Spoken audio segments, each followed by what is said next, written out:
What's up mga buds? Ngayong araw ay mag-unbox tayo ng iPhone 14 Pro Max Hong Kong variant. Ito yung mismong phone natin. Deep purple po yung kulay nito. iPhone 14 Pro Max, designed by Apple in California, assembled in China. So bili natin to sa halagang 68,990.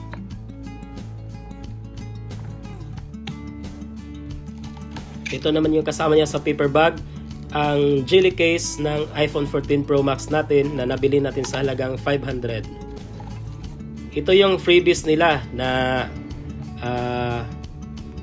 isang wireless headphone. At ito naman yung panghuli.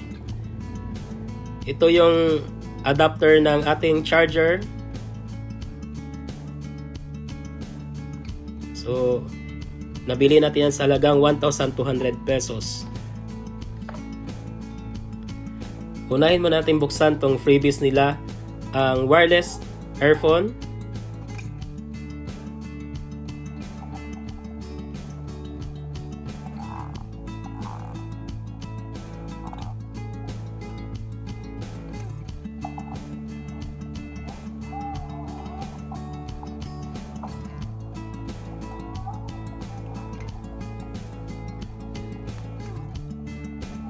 Ito na. Ang ganda pala nito. So mamaya ay susubukan nating i-test kung maganda ba yung quality ng sounds nito.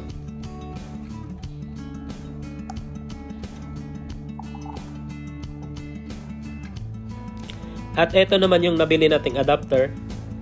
Kapag bumibili ka kasi ng iPhone ay wala talagang kasamang mga adapter, kaya kailangan mo talagang bumili.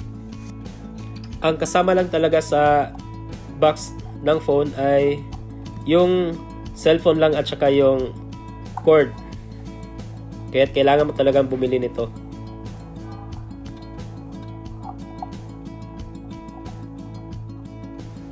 Ito naman yung jelly case na nabili natin ng 500 pesos. So, simpleng case lang to. Ito lang kasi yung available nila. Yan. Parang matibay naman tong case na to. Okay.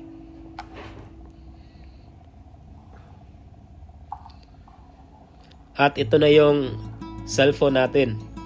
Ang iPhone 14 Pro Max.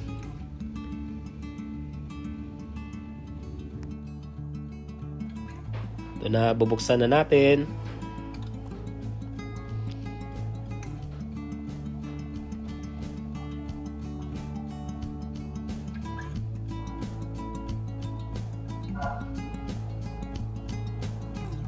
Ito na, ang ganda. So ang kulay nito mga buds ay deep purple at sobrang ganda talaga ng iPhone. Ang sarap hawak-hawakan. Diyan ka muna. At ito naman yung kasama sa loob ng box. Ito lang yung free nila, ang Apple logo at saka yung panundot ng SIM card. So kapag bumibili ka ng iPhone ay tanging ito lang yung kasama niya at saka ang kanyang charging cable. Ito nga pala ay yung lightning cable dahil sa 15 Pro o up to Pro Max ay naka Type-C na sila lahat. At ito na yung panghuli, ang iPhone 14 Pro Max. Sobrang ganda. Sobrang kinis. Ayan, tanggalin muna natin yung papel niya. Yun.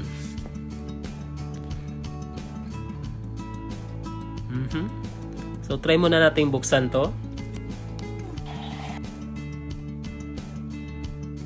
Yun, at lumabas ng kanyang Apple logo. Hintayin muna natin saglit.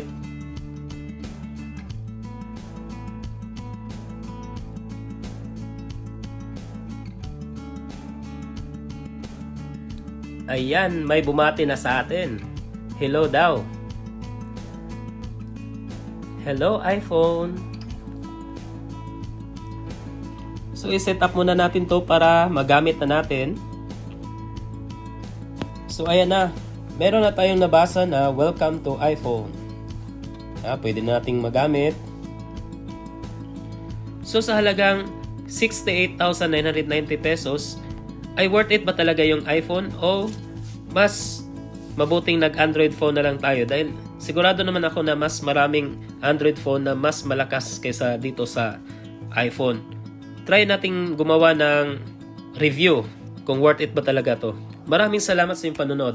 Hanggang dito na lang. Salamat!